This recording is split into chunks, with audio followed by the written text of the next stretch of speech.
Ден пред објавувањето за постигнатиот договор за името, во црквата Свети Вартоломеј и Варнава на Вселенската патријаршија се одржа литургија од која цариградскиот патријарх упати порака и повика на прифаќање на Македонската православна црква. Патријархот Вартоломеј завчера за барањата на МПЦ и на Украинската црква рече дека православната екумена нема право да напушта цели народи. Вселенскиот патријарх повика на прифаќање на народот и црквата на Скопје во православното единство, цитирајќи дел од посланието на апостолот Павле, дека кога страда еден орган, тогаш страдаат сите органи, а кога се радува еден орган, се радуваат сите.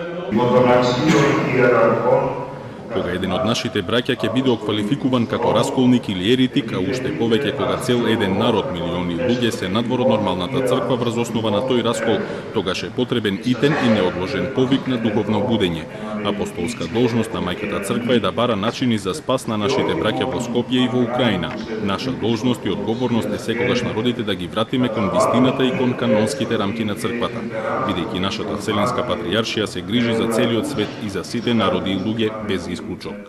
Барањето од МПЦ е испратено и стигнато во канцеларијата на Вартоломеј, а синодот на Вселенската патријаршија соопшти дека ќе ги разгледа и ќе го преземе потребното за враќање на, како што стои во нивната одлука, црквата на Скопје во канонски рамки под името Охридска архиепископија.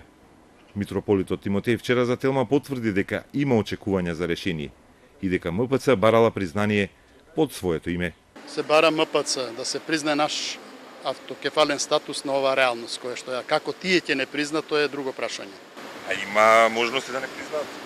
Како, што очекувате? Ние очекуваме, а сега што ќе биде, ќе видиме. Писмото на МПЦ со барањето го надополни премиерот Зоран Заев, кој побара патријархот Вартоломеј да преземе чекори црквата во Македонија да стане рамноправна црква во православниот свет.